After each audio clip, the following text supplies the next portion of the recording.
주님을 섬기는 아멘. 우리는 계속해서 이 골로새서 3장을 통해서 그리스도와 함께 다시 살리심을 받은 이 새 사람들, 옛사람을 벗어버리고 새 사람을 입은 성도들이 구체적으로 그 삶에서 어떻게 살아가야 되는지를 살펴보고 있습니다. 주목할 만한 사실은요, 이렇게 새 사람을 입었다는 것, 위의 것을 찾는 그 성도의 삶이라고 하는 것이 자칫 이 세상과는 아무런 상관없고 세상과는 관계도 없고, 그 표현이 자칫 보이지 않는 영적인 세계, 종교적인 일, 신비한 어떤 것을 그렇게 붕 뜬 것처럼 살아간다고 생각하는, 그런 착각하기 쉽다는 것입니다. 그러나 그러한 일은 이제까지 살펴본 것처럼 골로새 교회에 들어온 이 거짓 교사들이 따랐던 그런 거짓 교사들의 가르침이나 별반 다를 게 없다는 거죠. 그것은 전혀 복음적이지 않습니다. 그러한 복음적이지 않은 이 종교적 열심 때문에 결국 이 땅의 신자로 살아가는 삶이 영적인 것과 육적인 것을 구분해서 말씀이 우리 삶에 적용되기 어렵게끔, 교회에서 하는 것은 신비한 거고 나가서 하는 것은 교회와 관련 없는, 말씀과 관련 없는, 마치 그렇게 되기도 한다는 것입니다. 그러나 위의 것을 찾는다는 것은 바로 위에 계신 그 붕 뜬 곳에 있는 것이 아닌 사람의 몸을 입고 이 땅에 오신, 육체로 오신 예수님을 따라 사는 삶인 줄 믿습니다. 그 모습은요, 하나님과 동등하신 예수님께서 하나님과 온전히 동등하시지만 자기를 비워 종의 형체를 입고 이 땅에 오셔서 온전히 주님을 사랑하고 순종하는 그 본을 우리에게 보이셨다는 거죠. 그리고 그 사랑을, 우리에게 그 사랑을 십자가에서 보이셨다는 것입니다. 바로 그 하나님을 사랑하고 하나님의 형상을 입은 우리 사람을 사랑하는 예수님의 모습, 그것이 우리가 따라야 될, 이 땅에서 따라가야 될 삶이고, 이러한 삶이 하나님이 기뻐하시는 가장 영적인 제사라는 것입니다. 가장 영적이고 하나님이 받으시기 합당한 예배라는 것입니다. 그렇기 때문에 바울은요, 세 사람의 모습이 먼저 가정에서 아내에게, 남편에게, 또한 자녀에게, 부모에게 어떻게 해야 되는지를 이렇게 지난주 2시간에 걸쳐서 함께 살펴봤습니다. 이 영적인 일과 신비한 일, 대단한 일을, 율법을 지키는 종교 주자들은 자칫 이런 것들을 소홀히 했고, 이런 것들에 열중하는 것은 너무나 세속적이다, 혹은 영적인 일에 집중하지 못한다, 그렇게 생각했지만, 그러나 여러분, 가정은요, 하나님이 가장 소주기 영이시는 곳이고 하나님의 창조 질서가 고스란히 담겨있는 그런 신비한 공동체라는 것입니다. 우리가 너무나 쉽게 흔하게 생각할 수 있는 가정이라는 곳이 하나님의 그 창조의 섭리를 알게 하는 그런 장소라는 거예요. 그러므로 진짜 복음으로 변화받은 성도라면 가정에서 아내에게, 남편에게, 또한 자녀들에게, 부모님께 하는 그 행동 하나하나가 복음의 열매라는 것이죠. 여러분, 그것을 믿으시나요? 그래서 한 주간 동안 그렇게 한번 살아보셨습니까? 뭐 별로 대답을 안 하시는데, 그렇게 살아보려고 애쓰셨습니까? 그렇다면 새 사람 된 사람들입니다. 그런 건 전혀 상관없고 내가 기도만 잘하면 되지, 뭐 교회에서 이렇게 인사만 잘하고 칭찬만 받으면 되지, 그것이 아니라 집에 돌아가서의 예배가 어찌 보면 우리가 고집하는 이 현장 예배를 드리는 것보다 훨씬 영적인 일일 수 있다는 것입니다. 아니, 못지않게 너무나 중요한 삶의 예배가 된다는 것입니다. 우리 그러한 마음을 가지고 계속 말씀을 볼 텐데요, 이제 22절부터는요 종들아, 상전들아 하면서 종들에 대해서, 또 주인에 대해서 이렇게 말씀해 주시고 계십니다. 그런데 우리가 오늘 본문을 읽은 것처럼 종들아, 그 다음에 상전들아 하면 그 내용은 우리가 무슨 내용인지를 압니다. 종이지, 상전. 그런데 생각해 보면 오늘날 우리가 사는 이 시대는 종이 없고 또 상전이 없는 그 평등한 자유, 민주, 뭐 이런 거죠. 그렇기 때문에 종이 없고 노예가 없는 이 시대에 사는데, 이 말씀을 우리가 사는 오늘날 어떻게 적용할 수 있을까? 그래서 이것은 종과 상전이니까 오늘날 노사관계, 사장님과 뭐 직원, 이렇게 생각하면 되지 않겠나? 그것도 맞지만 너무 단순하게 적용하면 적용할 거리가 없고 또 굉장히 어려워요. 난처합니다. 그 우리가 부모 자식이나 아니면 부부간에도 얘기했듯이, 어떻게 저런 사장님, 어떻게 저런 직원, 이렇게 생각하면 그냥 교회에선 훌륭한 집사님, 권사님이지만 또 세상에 나가서는 그냥 가끔씩 그 노동을 착취한다든지 임금을 체불한다든지 아니면 이렇게 사장님이 볼 때만 이렇게 눈 가리고 아무한 그런 직원이 될 수밖에 없는 것이죠.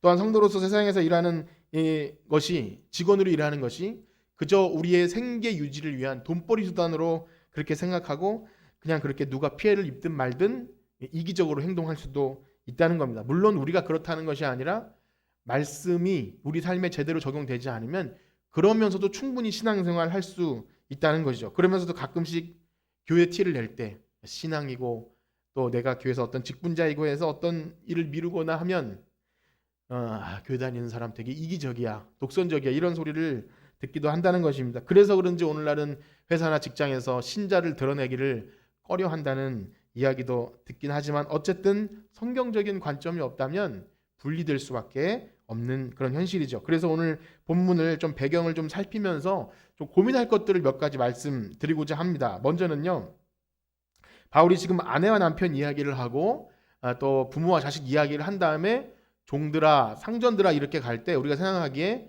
이제는 가정에서 사회생활로 넘어가는구나 이렇게 생각하기 쉽지만 그렇지가 않아요. 그 당시에는 이거 그냥 가정의 연속이에요. 왜냐하면 당시에는 집에 거의 흔히 종들이 있었던 겁니다. 웬만하면 종들이 있었던 그런 구성을 가지고 있었어요. 그들도 가정의 한 구성원이었다는 거죠. 특별히 여기에서의 종은 오늘날 우리가 역사적으로 생각할 때 노예하면 생각나는 그런 막 착취당하고 사람 취급도 못 당하고 노예를 팔고 우리나라도 옛날에 그 노비 해가지고 막 낙인 찍고 이런 식보단 약간은 그래도 약간은 가족은 아닐지라도 뭐 식모 정도 우리나라 과거에도 뭐 식모살이 가고 입 하나 덜기 위해서 그러지 않았습니까? 뭐 그 정도 아닐까 생각이 됩니다. 물론 아무리 자유롭다고 해도 종은 조회고 노예는 노예이기 때문에 뭐 얼마나 자유로웠겠는가 생각해 볼 수 있지만 이렇게 한번 생각해 보세요. 교회가 이렇게 있는데 요만큼은 교회 한 3분의 1 정도는 노예 종이에요, 종. 요만큼은 상전들. 뭐 이렇게 구성이 돼 있다고 칩시다. 그러면 이런 거예요. 이렇게 생각할 수 있죠. 주일이 되어서 이제 교회 여러분들이 나오신 거예요. 그런데 요만큼은 어떤 집의 종들이에요. 그래서 주인이 다행히 뭘 주일날 시키지 않으면 나올 수 있는데 어떤 집은 말 시켜서 못 나오는 집도 있고 어떤 집은 또 주인이 같이 교회 나오는데 너는 야 집에서 이거나 좀 빨고 있어. 뭐 신데렐라처럼 그러고 있으면 못 나와요. 다음에 다른 종들 만나서 야 너네 주인은 교회에서는 뭐 이렇게 집사인데 나는 집에서 엄청 갑질당한다. 이렇게 할 수도 있는 그런 상황인 거죠. 그래서 그 당시에 복음을 전할 때 우리 사도나 이런 사람들이 뭐 주인에게만 복음 전하고 이런 게 아니지 않습니까? 가장 소외되고 열악하고 병자나 이런 뭐 간수도 있었고 어쨌든 뭐 그런 사람들 다양한 사람들이 다 교회로 몰려드는 그런 상황입니다. 그렇기 때문에 아내, 남편, 부모, 자식 이야기하고 종들과 상전 이야기를 하지 않는다면 이런 거죠. 민감한 주제이기 때문에 그냥 은근슬쩍 넘어간다면 목사님이 그런 건 빼놓고 하면 삶에서 우린 무시하는 건가? 그렇게 될 수도 있는 것입니다. 그러니 이 상황은 어찌 보면 제일 민감한 성도들의 삶의 주제였던 거예요. 가정에서의 모습, 또 부모 자식제 간의 모습을 떠난 것이 아니라 그 안의 구성원으로서 종들의 이야기를 꼭 해야만 했던 것입니다. 자, 그러면 이런 생각이 또 들 수도 있습니다. 뭐냐면 그러면 바울은 분명 복음 안에선 차별이 없다 그랬잖아요. 종이나 자유자나 헬라인이나 유대인이나 뭐 야만인, 수구디아인 다 그리스도 안에 하나다. 차별이 없다 했는데 그러면 좀 멋있게 하나님은 노예 제도를 기뻐하지 않습니다라든지 이런 식으로 해서 혁명적으로 종들은 다 자유를 얻기 위해 막 주인을 들러엎고 타도하고 나오십시오. 이렇게 해야 되는 것 맞지 않습니까? 라고 생각하기 쉽지만 우리가 성경을 보고 하다 보면 하나님의 어떤 그 성경 역사 속에서 일하시는 것을 보면 이 땅에 죄악된 어떤 사람들이 만들어 놓은 그 구조와 사회 질서나 경제나 문화 이런 것들을 무시하지 않고 그냥 있는 데서 역사하시는 것을 많이 보게 됩니다. 그러니 뭐 지금의 우리 생각으로 어떻게 이럴 수 있어? 어떻게 성적으로 이럴 수 있고 결혼 제도가 이렇고 뭐 여성에 대해서 아동 인권에 대해서 어떻게 이럴 수 있느냐 하는 그 상황을 하나님이 너희들은 다 틀렸어. 그러니까 모든 일을 안 하시는 것이 아니라 그냥 그 위에서 하나님을 만나게 주기도 하시고 기도를 들어주기 하시고 그런 거예요. 우리가 예를 들어서 이스라엘 백성이 항상 다윗 왕국 때만이 아니라 포로로 잡혀간 그 시기에도 하나님은 충분히 만나 주셨고요. 하나님은 그들과 거기서 함께 하셨고 종살이 간 그 요셉과 같이 종살이 간 집 또 그래서 그 나라에도 복을 주시는 거예요. 믿음의 조상 아브라함 때도 그 집에 노예가 있었고 종들이 있었죠. 요셉은 노예로 팔려간 그 이집트 생활 가운데 하나님이 뭐 그 집을 다 이렇게 자유자가 돼서 요셉을 쓰신 게 아니라 노예 거기다가 감옥살이 그러면서 거기서 하나님이 계속 형통케 하셨다는 거예요. 거기다가 이스라엘 백성이 포로로 잡혀간 시기에도 보면 에스더나 다니엘이나 느헤미야 같을 때 보면 포로된 입장에서 거기서 하나님께 응답받고 그런 일을 많이 했어요.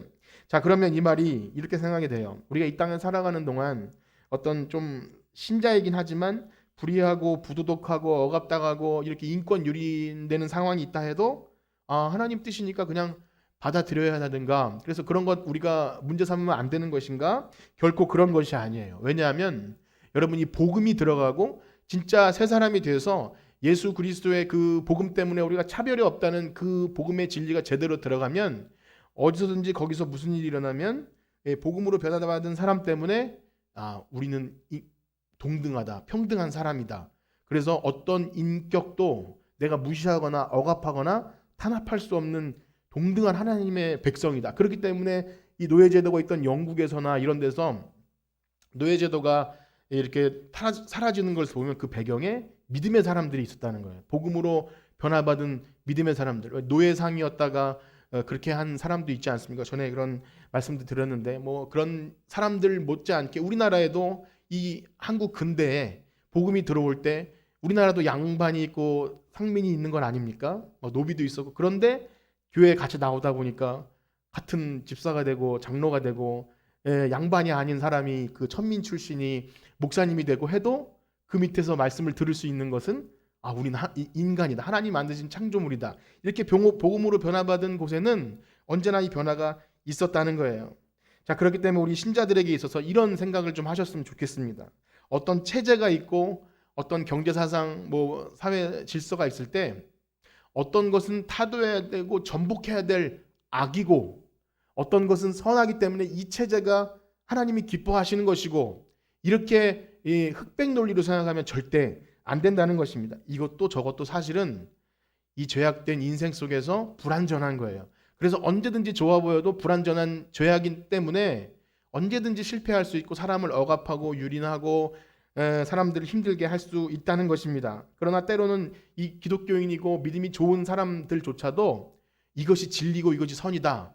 이런 질서가 이런 경제 질서가 이런 사회 체제가 하나님이 기뻐하시는 거다 이렇게 착각해서 이것을 따르지 않으면 그건 악이고 그래서 타도해야 되고 그 사람은 믿음도 없는 사람이라고 이렇게 매도해 버릴 때가 있어요. 막 빨갱이라 그러기도 하고 어떤 사람은 막 고리타분한 어떤 그게 교회 안에 우리가 신자가 되었을 때 이 땅은 죄악된 땅이라는 것을 인식하셔야 돼요. 여기서 천국이 아니라 사람들이 만들어 온 이 구조 속에서 발을 땅에 딛고 있을 뿐이지 사람들이 만들어 놓은 어떤 것으로 유토피아가 되지 않는다는 사실을 아셔야 됩니다. 그런데 다만 그래요. 혹시 우리가 이제 이렇게 생각할 수 있습니다. 억울하게 법 때문에 억울하게 감옥에 간 사람이 있지 않습니까? 그리고 때로는 이 우리나라의 특수한 환경 때문에 군대에 가잖아요. 그런데 우리가 감옥 선교를 하거나 군 선교를 할 때 여러분 하나님 보시기에 이 법은 악법이니 탈옥을 해서라도 정의를 실현해야 됩니다. 이렇게 말하지 않아요. 그리고 우리 전쟁하는 것은 사람을 살상할 수 있으니 집총 거부를 해서 군대에서 탈영을 해서라도 감옥살이를 해서라도 우리는 군대 가야지 말아야 됩니다. 이렇게 말을 하지 않습니다. 왜 그러냐면 우리가 정의롭지 못하거나 아니면 전쟁을 좋아해서가 아니라 그 모든 일에도 하나님의 뜻이 있음을 우리 믿기 때문이에요.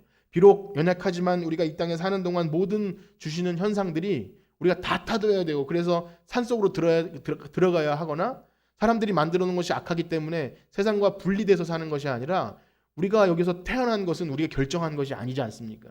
너무나 좀 죄송스러운 말이지만 저 북한에서 태어난 그 사람들은 북한을 빨리 이게 하고 그런 것이 아니에요. 나름대로 하나님께서 거기서 계획하신 바가 있는 거죠. 다만 우리가 신앙생활 잘할 수 있는 곳에서 태어난 것이 감사하고 그럼에도 못하는 것이 미안할 뿐이지 하나님은 어디 곳에서도 포로 생활 가운데 감옥 생활 가운데도 충분히 하나님의 일을 하심을 본다는 겁니다. 그리고 각자 주어진 달란트와 우리의 처해진 어떤 역사적 사명에 따라서 때로는 목숨을 걸고 위험을 감수하고 그 일들을 하는 사명을 주신 분들은 그 일을 합니다. 독립운동이 될 수 있고 또 오늘날 약자를 위한 어떤 사람들의 단체 행동이 될 수 있고 어떤 그런 일을 하게 됩니다. 그러나 역시 주의할 그 일조차 주의할 것은 만약에 그것이 어떤 종교적인 이기주의나 아니면 어떤 기득권을 유지하기 위한 그런 걸로 이렇게 좀 얼버무려져서 기독교의 이름을 가지고 어떤 그런 걸 가지고 정치나 이런 것에 이렇게 같이 합류해서 하는 건 너무나 위험한 그런 상황이 있습니다. 이것은 오늘의 주제가 아니기 때문에 그것에 대해서 그만 말씀드리도록 하고 제가 본문의 배경을 살피면서 이런저런 말씀을 드리지 않았습니까? 그런데 그 이유는 그거예요. 종과 상전에 대한 교훈이 오늘날 우리가 사는 오늘날의 시대와 조금 접목시키기가 조금 어렵다는 겁니다. 문화적으로 역사적으로 차이가 많기 때문이죠. 그래서 어떻게 적용할 수 있을까를 고민하면서 이런 말씀을 드렸어요. 그렇습니다. 이 교훈은요 단순히 구시대에 종과 상전의 이야기에 그치는 것이 아니라 또 오늘날 뭐 사장님과 직원 이야기를 하는데 그치는 것이 아니라 궁극적으로 뭐냐면 새 사람을 입은 그 성도가 신자가 이 땅에서 어떠한 자세를 가지고 살아야 하는가를 말씀해 주고 있는 거예요. 다른 사람을 대할 때 그 사람을 어떤 존재로 인식하고 사느냐를 중요한 문제를 다루고 있는 것이죠. 그래서 우리 그런 마음을 가지고 우리 22절과 23절을 다시 한번 읽어보도록 하겠습니다. 22절 23절 시작. 종들아 모든 일에 육신의 상전들에게 순종하되 사람을 기쁘게 하는 자와 같이 눈가림만 하지 말고 오직 주를 두려워하여 성실한 마음으로 하라. 무슨 일을 하든지 마음을 다하여 주께 하듯 하고 사람에게 하듯 하지 말라. 아멘. 여기서 종들이라고 표현한 말씀 속에 분명히 그 집안의 일을 해주고 있는 종들을 의미합니다. 또한 오늘날 노동자를 어떤 회사나 직장의 직원을 이야기할 수도 있습니다. 그러나 말씀드린 대로 큰 틀에서 우리는 다 예수 그리스도를 주인으로 섬기는 종들인 줄 믿습니다. 그런 모든 사람에게 종의 마음이 있어야 된다는 거예요. 그래서 내가 누군가를 대할 때 주님을 섬기듯이 해야 한다는 거예요. 그러니 사람에게 보이려고 단지 눈가림만 하고 사람에게 보이려고 그렇게 하는 것은 신자의 모습이 아니라는 거죠. 살아계신 하나님이 모든 것을 다 보고 있는 것을 인식하고 정말 사랑받은 자처럼 누군가를 대할 때 성실한 마음으로 죽게 하듯 그렇게 대하라는 거죠. 그러므로 이 말씀은 세상을 살아가고 있는 이 모든 신자들에게 주어진 말씀이죠. 그러니까 그 당시에 종들이나 오늘날 어떤 회사의 직장 직원으로서만이 아니라 우리가 무슨 일을 하든 이제 상전의 말씀을 읽을 때도 마찬가지로 그런 우리가 예수 그리스도의 종이라는 그런 마음을 가져야 한다는 겁니다. 그러므로 골로새서 4장 1절에 보면 주인에게 주시는 말씀도 그렇습니다. 우리 4장 1절을 한번 읽어보실까요? 4장 1절 시작. 상전들아 의와 공평을 종들에게 베풀지니 너희에게도 하늘의 상전이 계심을 알지어다. 아멘. 그러니까 그 종들을 부려먹는 상전 일을 할지라도 교회 안에 이제 아까 종들이 있고 상전이 있을 거라 그랬죠. 골로새 교회에 그 상전들이라 할지라도 교회의 성도라면 그도 역시 하늘의 하나님이 주인이라는 것을 인식해서 종들에게 갑질을 하거나 아니면 횡포를 부리거나 그러지 않고 의와 공평으로 그도 한 인격체라는 것을 그 생각을 가지고 대하라는 그런 거죠. 그래서 이 교훈을 듣고 있는 골로새 성도들은 어떠했겠습니까? 바울이 그런 당신들 이 노예제도는 불평등한 것이므로 우리 폐지하기 위해 노력합시다. 혹은 노동운동을 하고 종들아 노동조합을 만들어서 어떻게든 우리 노동 환경과 노동 인격을 좀 파업 좀 하고 그렇게 합시다라고 하지 않아도 이거는 복음의 메시지로서 세상에 어떤 그 시위를 능가하는 하나님의 말씀이 되었다는 거예요. 그리고 이러한 말씀들이 신자의 삶에 깊이 뿌리 박힐 때 그 사람이 꼭 노동자가 아니라 어떤 상전이었다 한다면 혹시 자기 회사 일을 하다가 자기 어떤 오늘날 회사 일을 하거나 자기 직장 직원이 무슨 일을 하다가 다쳤어요.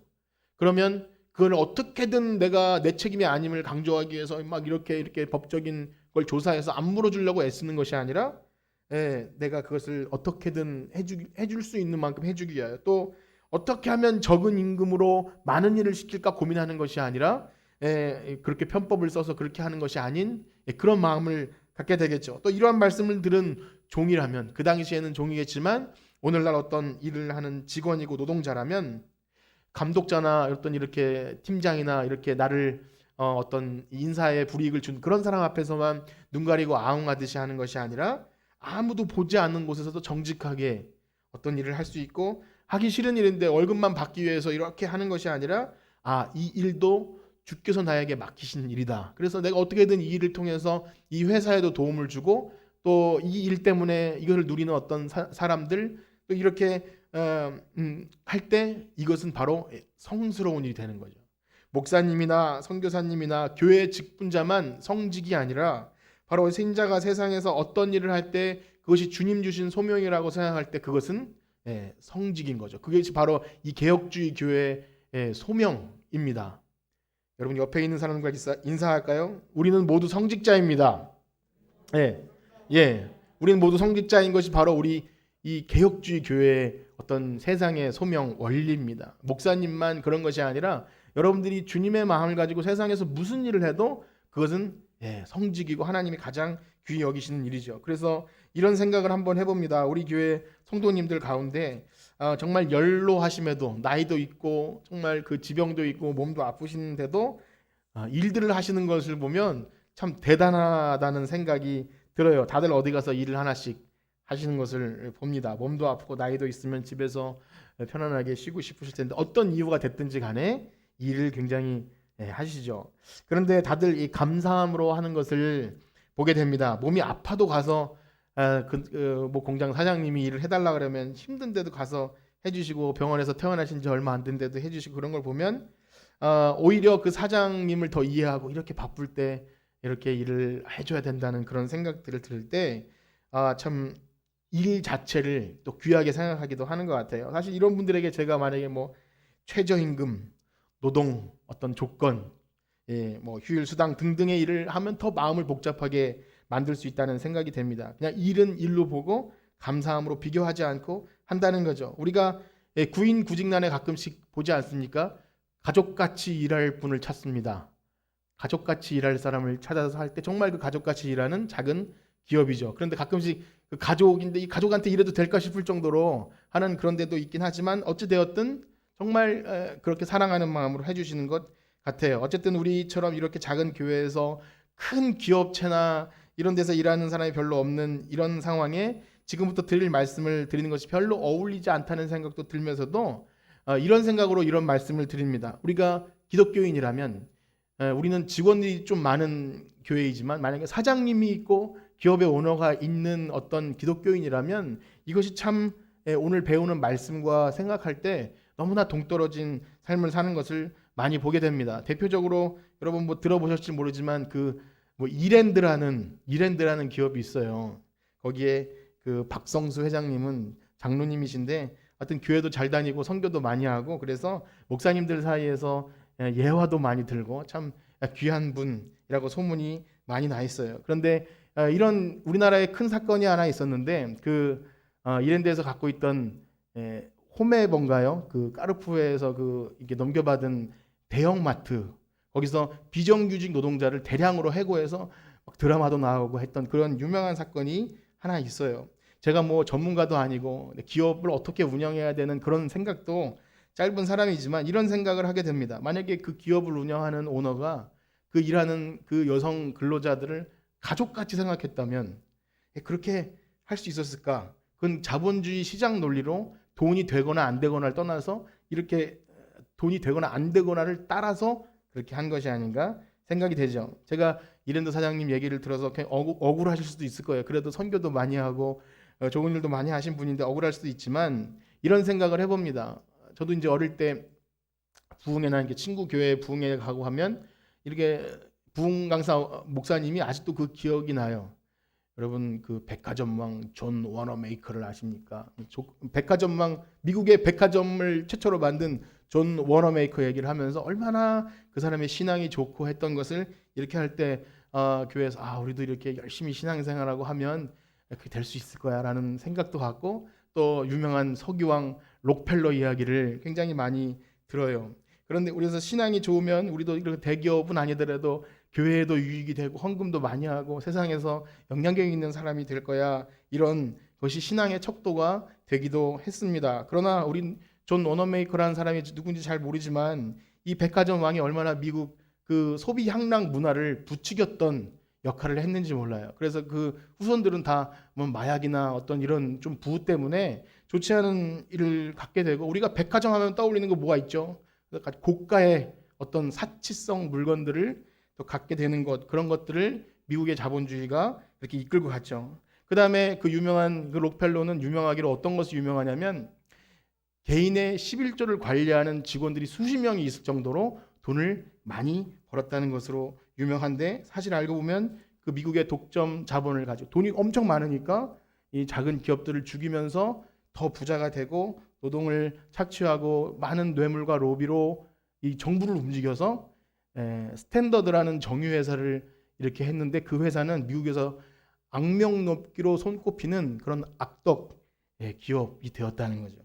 이런 얘기를 들을 때 참 안타깝지만 이런 생각이 듭니다. 만약에 그 이랜드 박성수 장로님께서 만약에 그 여성 근로자들을 약속대로 비정규직인데 정규직으로 전환시켜 줬다면, 혹시 그래서 회사에 손해가 났고 운영이 어려워졌다면 기업인으로서 안 좋을지 몰라도 하나님께서 보시기에 한 집의 그 가장들 직장을 잃지 않게 하기 위해서 손해를 봤다면, 혹시 11조가 줄어들어도 교회에 충성 몰사할 수 있는 것이 줄어들어도 하나님이 더 기뻐하시지 않았겠는가, 그런 생각을 하게 되보죠. 오늘날 기업의 이미지라는 게 얼마나 민감합니까? 만약에 그렇게 해서 기업이 어려울 정도로 그 직원들의 살림살이를 위해서 해줬다면 아마 SNS나 이런 데 소문이 났을 거예요. 와, 저 기업의 오너는 자기 부를 획득하기보다 그 직원들을 위해서 이렇게 직장을 어떻게든 일자리를 보존시켜주기 위해서 애썼다. 그런데 알고 보니 그분이 장로님이었다. 그게 얼마나 더 멋있겠습니까? 제가 너무 낭만적이고 어떻게 보면 비현실적인 이야기를 하는 걸까요? 감성적이고 그거는 그냥 뭐 목사님이나 할 수 있는 소리입니다. 그럴 건가요? 그런데 여러분 생각해 보세요. 우리 기독교처럼 비현실적인 게 어디 있습니까? 그렇죠.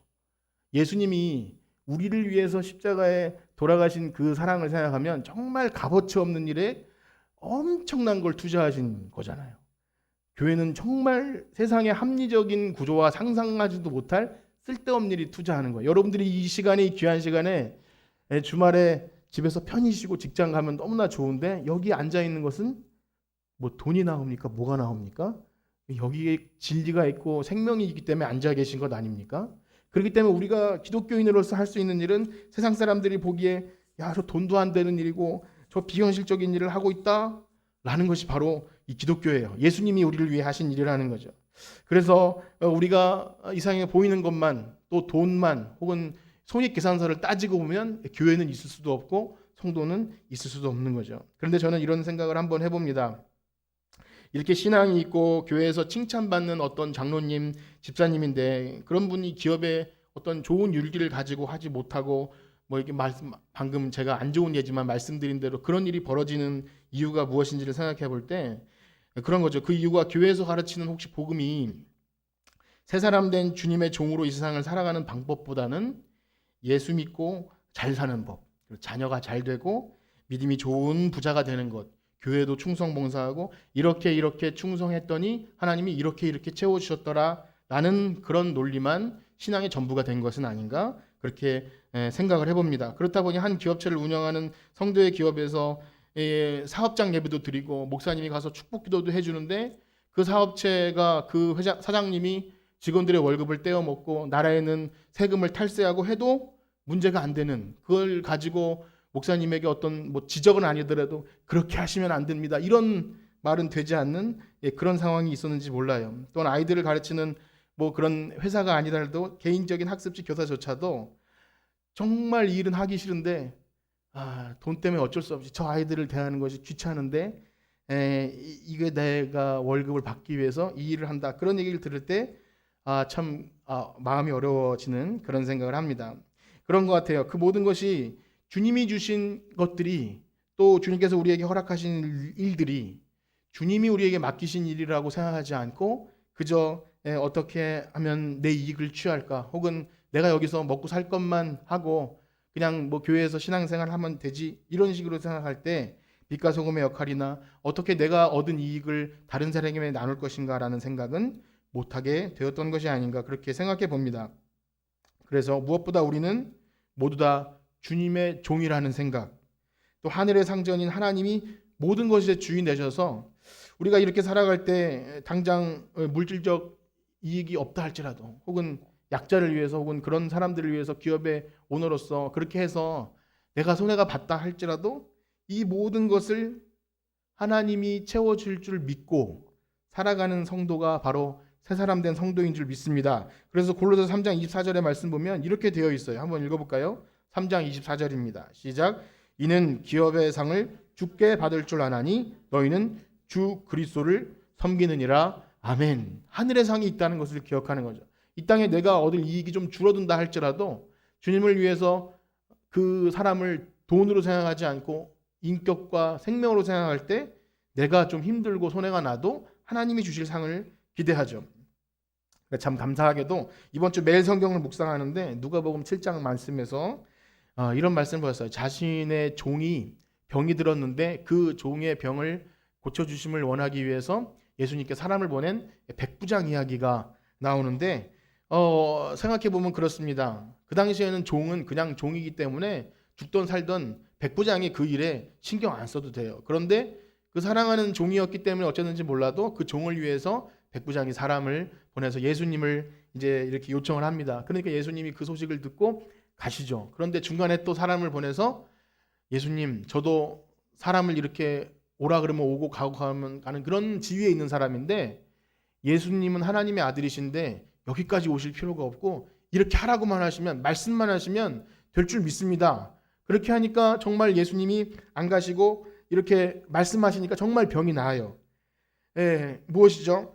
지위가 있으면서도 종을 사랑할 줄 알고 자기 위에 하나님이 계시다는 것을 아는 그런 사람이에요. 그래서 어떻게 칭찬을 하냐면 누가복음 7장 9절 말씀을 한번 읽어볼까요? 누가복음 7장 9절인데요.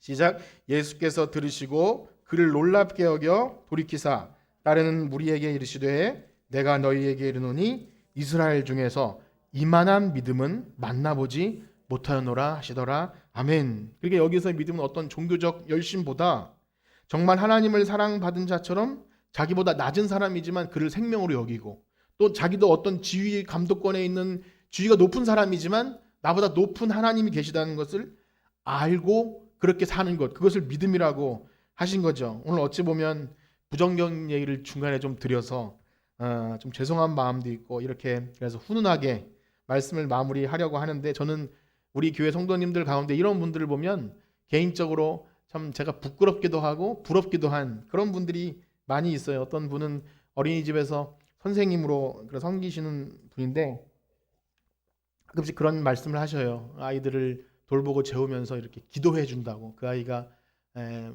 믿음이 뭐 알아듣겠습니까? 그런데 모세 엄마처럼 그 아이를 위해 기도해주고 이렇게 할 때 이게 얼마나 귀한 일인지 몰라요. 한 영혼을 내가 월급 받기 위해서 그냥 이렇게 힘들고 싫지만 하는 것이 아니라 사명감을 가지고 한다는 거죠. 요즘 뉴스를 보면 얼마나 무서운 뉴스가 많이 있습니까? 뭐 친부모가 됐든 양부모가 됐든 어찌 됐든 아이들에게 그렇게 행동하는 것을 보면 너무나 끔찍한 일들이 많은 이 시대에 어떤 한 새 사람으로 변화된 한 신자가 이렇게 아이들을 대한다면 목사님보다 선교사님보다 어떤 능력 있는 설교보다 그 사람의 삶이 예배가 아니겠습니까? 그때 참 부럽기도 하고 감사하기도 한 거예요. 어떤 간호사로 일하는 어떤 집사님은요 가끔씩 교회는 잘 못 나오셔도 이렇게 문자로 연락을 주면서 이제 제가 이렇게 케어하는 서문자 할머니가 계시는데 얼마 못 사실 것 같은데 어떻게 하면 영접 기도를 할 수 있을까 이렇게 연락을 주셔요. 그러면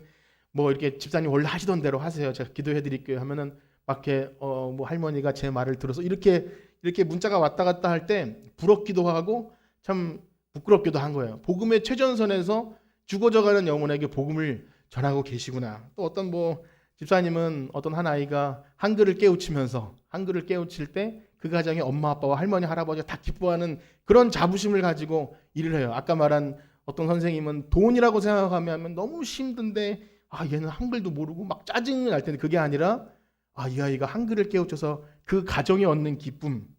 여러분 제가 다 말씀드리지 못하지만 어떤 분은 돈이 되지 않지만 이 노인을 케어하는 그런 일들은 얼마나 힘든 일입니까? 자기 부모도 섬기기 힘든 이 시대에 어떤 어르신을 섬기는 이런 일들, 그런 일들 하나하나는 주님께서 주신 그 사명을 가지고 죽게 하듯 하는 거죠. 그것이 어떤 성직, 우리가 일컫는 목사님이나 어떤 일보다 훨씬 귀한 일이라면 저는 믿어 의심치 않습니다. 그렇기 때문에 우리 교회에 어떤 많은 직업이 있지 않을까요? 어떤 선생님도 있고 노동자도 있고 어디에서 무엇을 하든지 간에 그 일을 통해서 하나님이 기뻐하시겠구나. 그리고 내가 이 일을 함으로써 누군가에게 선한 영향을 줄 수 있구나. 그리고 만약에 한 영혼을 섬기는 일이라면 그 사람에게 내가 죽게 하듯 한다면 복음 전하는 것보다 더 귀한, 뭐 복음 전할 수도 있고 구체적으로 전하지 못해도 그 사람에게 내가 교회 다니는 믿는 권사인데 혹은 집사인데 그런데 이렇게 나에게 정성스럽게 대해줬다는 것을 안다면 하나님이 가장 기뻐하시는 일인 줄 믿습니다. 꼭 그러한 삶을 살다 보면 바보 같다는 소리를 들을 수도 있겠죠. 그리고 금전적으로 남들보다 더 많은 이익을 취하지 못할 수도 있고 부당한 일 겪을 수도 있을 겁니다. 그러나 아까 말씀드린 대로 당장 내 눈앞에 어떤 이익이 없고 손해가 난다 할지라도 우리의 영원한 주인 되시는 주님께서 우리의 기업을 주실 걸 믿고 그리고 모든 일도 선한 일로 바꿔주심을 믿고 세상과는 절대 비교할 수 없는 하늘 소망을 우리에게 주신다는 것을 생각할 때 여러분 우리는 그 믿음을 가지고 세상을 섬기고 하나님을 섬기는 그러한 복의 통로가 될 줄 믿습니다. 우리 이 찬양 드리고 마칠 텐데요. 이 찬양은 하나님 아버지의 마음입니다. 우리가 이런 마음을 가질 수 있는 것은 세상에 속하지 않은 정말 하나님 아버지를 우리 아버지로 섬기는 그런 사람들이기 때문에 가능한 줄 믿어요. 그래서 우리가 한 주간 살면서도 우리가 만나는 사람 가끔씩 귀찮게 여길 수도 있고 나에게 갑질을 할 수도 있고 혹은 나를 힘들게 하는 사람일 수 있어도 오늘 말씀을 듣고 난 새 사람이지 거기에 너무 매이지 말자. 하나님이 내 진짜 주인이고 내가 저 사람한테 사랑으로 대할 때 하나님이 그것도 갚아주실 거야. 이런 마음 가지고 살아가실 수 있는 여러분 되시길 축복합니다. 우리 찬양 드리고 기도하고 마치겠습니다.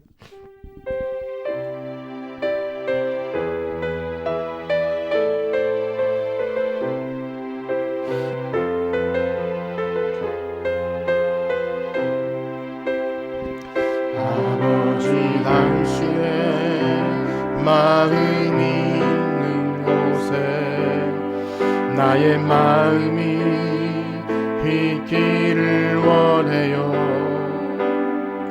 아버지 당신의 눈물이 고인 곳에 나의 눈물이 고이길 원해요.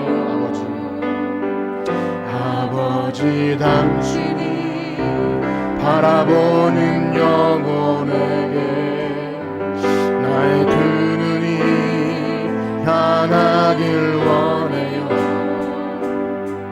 아버지 당신이 울고 있는 어두운 땅에 나의 두 발이 향하길 원해요. 나의 마음이 아버지의 마음 알아.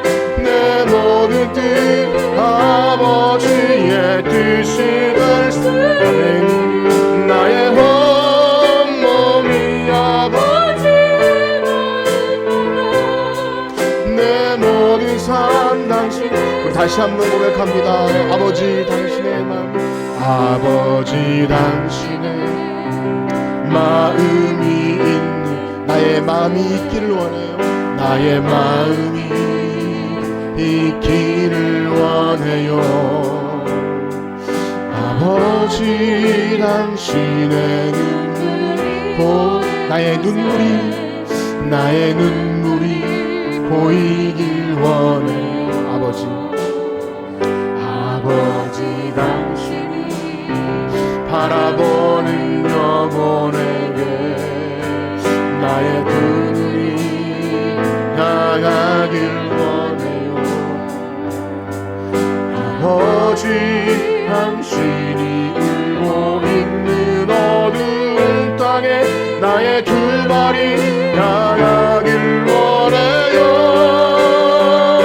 나의 마음 아버지의 마음 알아. 내 모든 삶 아버지의 뜻이 될 수 있기를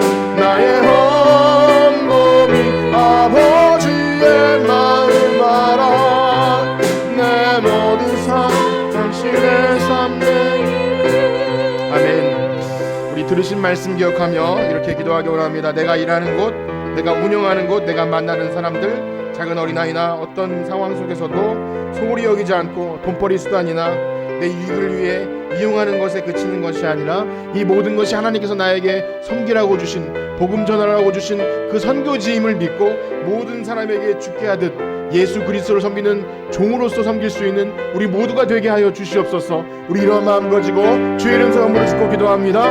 주여, 주여, 주여. 하나님, 우리는 모두 예수 그리스도의 종입니다.